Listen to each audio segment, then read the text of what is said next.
The worst phone call I had ever received came on a Tuesday afternoon. I picked it up like any other call I would. "Hello, this is Audrey. Who's this?" I was humming in the kitchen as I heard the sobs coming from the other end. That's when I immediately knew who it was. But why was she calling from an unknown number? Had something happened? All these thoughts crossed my mind when I blurted out, "Maria, is that you? Honey, what happened? Are you okay?" The sobs continued, and she just wailed into the phone instead of answering me, making me more and more worried. "Honey, why are you calling me from an unknown number? Are you and the girls fine? Where are you? Do I need to come get you? Should I bring Rob with me?" "It's all over. It's all over." She kept on repeating those words as she cried on the other end. A male voice came on the other end a minute later, and he introduced himself as a cop. And the things he said in the next few minutes made me see black. I fainted in the middle of my kitchen. My sister Maria never had good taste in men. While I was 5 years older than her and hopelessly in love with my husband, Rob, Maria hit rock bottom when she married John. Our parents never approved of any of her boyfriends, but they were especially against John.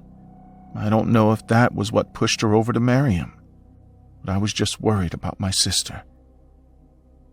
After her marriage, she completely cut contact with our parents and only occasionally spoke to me. I knew her relationship with John was rocky from the get-go. I mean, they were living in the basement of John's parents' home for the first year of their marriage. This meant his parents, especially his mother and sister, had a say in everything they did. But things especially became worse when Maria got pregnant with her first daughter, Christy. John had always been emotionally and verbally abusive. His mother and sister were always fueling his anger against Maria, but never had he laid a finger on my sister, until she was 5 months pregnant, and he kicked her in the belly in the heat of an argument. Maria called me crying in the middle of the night, and I, along with Rob, rushed to her rescue. Her baby was all right, but Maria looked so broken. She stayed with us for a few days, during which I tried to convince her to leave John. But when John showed up on my doorstep with flowers and a hollow apology, Maria caved and returned with him. The abuse didn't stop there. When baby Christy was just 1, Maria was admitted into a psychiatric ward. Our parents were devastated, seeing their baby girl in such a frail state. But John and his family were clever. They always painted her as the problem, as an unfit mother and wife. Only we knew what was really happening behind closed doors. The second time she was admitted to the psychiatric ward, she was already pregnant with baby Elsa. John stood beside her like a concerned husband, but the fear and hollowness in my sister's eyes was proof of her disturbed home life. We tried once again. This time my parents were willing to take her back home and help her with both the kids, but she refused as always. Finally, after Elsa was born, John and Maria, along with their daughters, moved out and rented an apartment. For once there was hope, but little did we know that things were just going to get worse from there. Maria had no job. She was dependent on John for almost everything, and John disappeared for days or sometimes weeks on end without giving a penny to Maria. But still she stuck around, hoping and praying he would turn things around. But by then she had become a shell of the person she once was. My parents and I tried to help, but I think the guilt held her back from accepting it. But none of that prepared me for the phone call that Tuesday afternoon. Rob and I rushed to the police station, and there she was, sitting in a small cell looking so unlike herself. She had lost weight drastically since the last time I'd seen her. But instead of rushing towards her to comfort my little sister, I just stood there, looking at her, still unable to believe that she had taken such a step. A detective guided us to a different room. "Hi, are you Mrs. Mary Jefferson's sister?" "Yes, I am. And this is my husband, Rob." "Well..."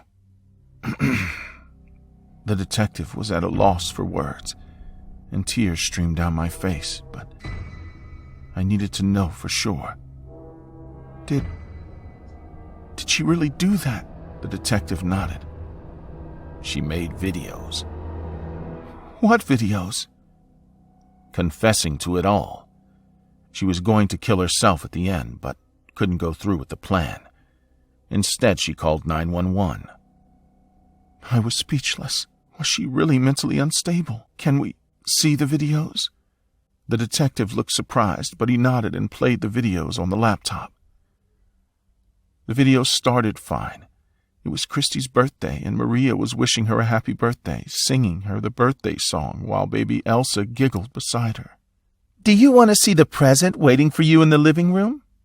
Christy shrieked yes as it began to rain outside. Maria was recording everything on an old camera. Christy looked so happy. I touched the screen as tears streamed down my face. Rob, too, was emotional beside me. As the video played, I heard Maria's voice slice through the kids as she described how worse her life was and how John had left them in their filthy apartment once again. How she couldn't take it any longer. How she was tired of looking after her daughters and waiting for her abusive husband to hit her again.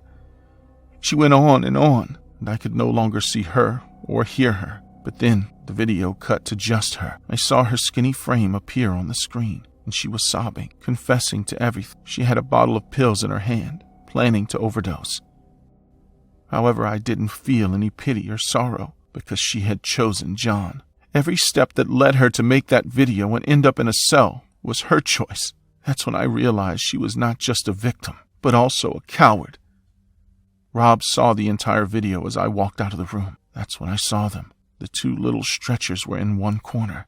I lifted the sheet placed over them and saw the blue faces of my little nieces. Maria had killed her own daughters in cold blood because she was a coward and too afraid to turn her life around, to ask for help, to get out of a shitty situation. These two angels had to pay the price. Not her. Not her shitty husband. Being a mother myself, I could only imagine how much darkness a woman would have to go through to strangle her own kids. Maria was sentenced to life in prison, with the possibility of parole after 25 years. But that day, I didn't just lose my nieces, but also my sister, and she was dead to me. Her confession video still haunts me to this day. How could anyone do that? Since I was in high school, I had been a part of a close-knit group. All 5 of us had bonded over sports, hating maths, and traveling. Although we did not travel much back then, as we grew up and attended college, we began exploring new places. Sometimes it was the unmarked hiking trail on the mountain behind our little quaint town. Other times it was traveling for hours to visit offbeat places. One evening, as I was working in my dad's mechanic shop, Jordan texted on our group chat, "Guys, is everyone free this weekend?" One by one, all of us typed a yes in reply, and that's when he proposed going to Las Vegas for the weekend. He had watched Hangover one too many times, in my opinion. None of us had ever been there, and so all of us were pretty pumped about hitting the casinos and living the nightlife for a couple of nights. We were all in our early 20s, and you could say our group was a little wild. The 5 of us packed into Caleb's truck, and off we went. It was a fun trip from the get-go, with Caleb behind the wheel, Jordan navigating the road from the passenger's side seat, I, Alex, and Noah sitting in the back seat. We were headed to the City of Sin. Around 12 noon, we were driving in the Nevada desert and stopped at a diner to have lunch. All of us were tired of sitting in the car while it was 100 degrees outside. We still had around 4 to 5 hours of road ahead of us till we reached the city. Caleb was on his phone browsing things we could do other than visiting the clubs and the casinos. "Hey, guys, did you know there are abandoned mines in this area?" Caleb asked, and all of us perked up. Exploring abandoned, offbeat, or unexplored places was a hobby of ours. "Really? Can we visit one now?" "Yeah, a mile east of the highway. We need to drive for about 15 minutes. "Should we explore it, guys? It would be a fun detour." Jordan almost bounced in his seat. We all agreed and stuffed our mouths with lunch before we were back in the car with a newfound purpose. The mine was marked with a big green warning board, and most of its entrance was blocked by a wooden board. Noah, who had just got a new phone, began recording the second we got there. Caleb was the first one near the mine and read the warning board out loud.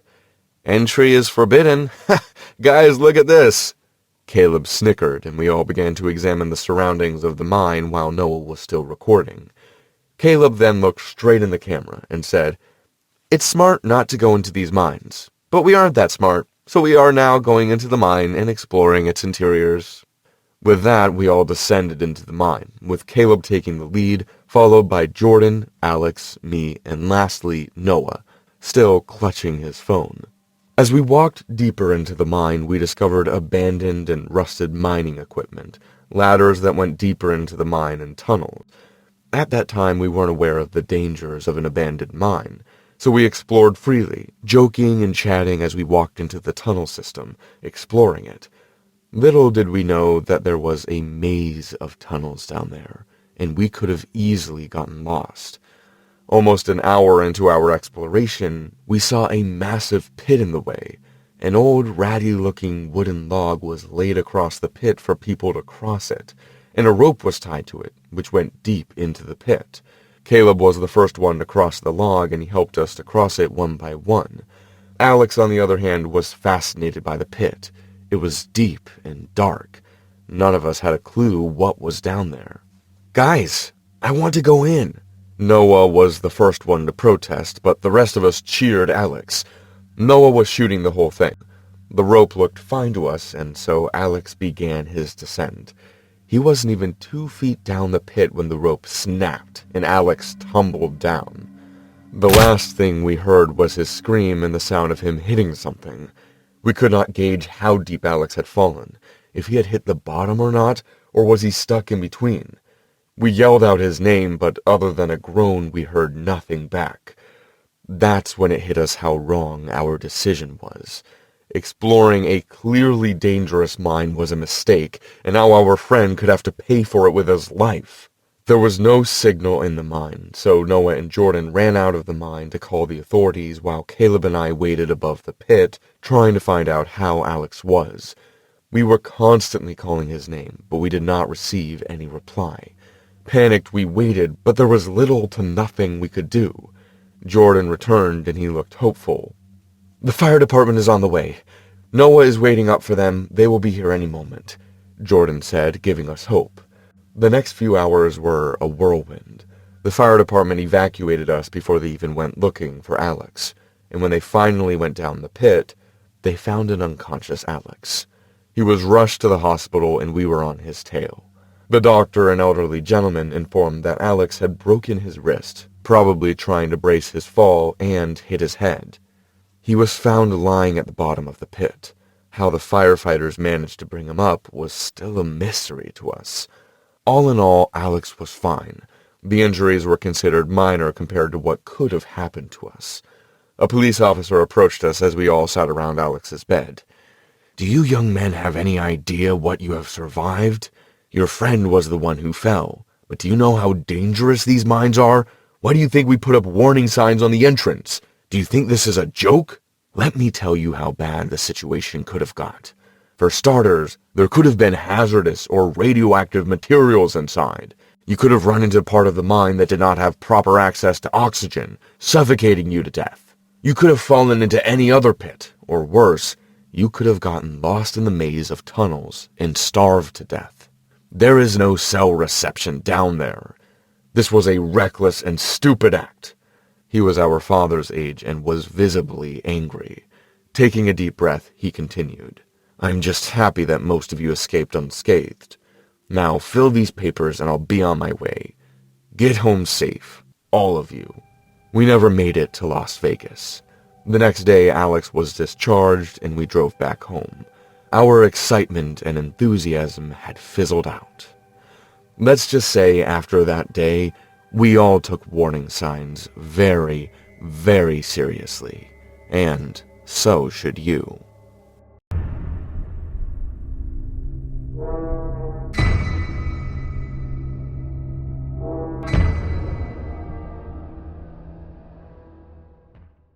When we watch the news, we always see the same thing. Robberies, bombings, murders. These things we see out there are terrifying, but at the same time, we always feel alienated, as if those things are far away and only happening to people on TV. I used to think that. I didn't think that something as terrible as what happened to me and my family could happen to us. And with what I lived through, I'm surprised I'm here to tell you about it. That tragic day was a Friday in the fall in Canada. It was October, one of those days where the leaves fall slowly and everything seems to stand still in time. My parents, my brother Tim, and I were in our car, an old pickup truck that we had rented to travel the famous Route 16. We didn't know at the time that it was also known as the Highway of Tears. The plan was simple: a family vacation, pictures, and hiking the trails. To be honest, I preferred to be at home with my friends, but I wasn't upset either.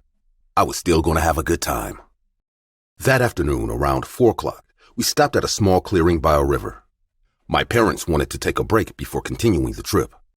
We had covered a lot of miles, and the sun was beginning to set behind the mountains. While my father unloaded the backpacks, Tim and I ran to the riverbank. Tim was only 9 years old. He was visibly more excited than I, who had just turned 17. My mom was inside the car looking for something in her purse. I bent down to pick up a smooth stone and threw a few into the river. That's when a man appeared down the trail, just at the edge of the clearing. We hadn't seen him arrive. He was wearing a dark brown jacket and jeans. He looked like a local. My father greeted him with a friendly gesture, as he used to do with everyone. The man asked us if we needed help, as if we were the lost ones. My father replied that we were fine, that we were just making a short stop. The man stood there for a few seconds before disappearing into the trees. We stayed in that clearing a while longer, until the light began to fade. Dad called us back to the car. Tim didn't want to leave, but Mom insisted. I wanted to leave too. I was always somewhat paranoid, and the encounter with that man was extremely strange. I was uncomfortable from then on, and I was very glad when we finally left. We got into the car, and Dad started. But we didn't get very far before a loud noise shook the van. The car lurched. One tire was flat. Dad got out of the car to check the tire, and as he did, we heard footsteps in the dry grass again. I looked up and saw 2 other men coming out of the woods. Neither of them smiled. That's when the third appeared behind my father. I don't know how we didn't hear him approach. The men caught my father off guard, and I was the first to realize what was about to happen. I was the only one who saw the man's hand pulling a knife out of his pants. I don't know how I reacted. It all happened so fast that it took my brain a while to process what was happening.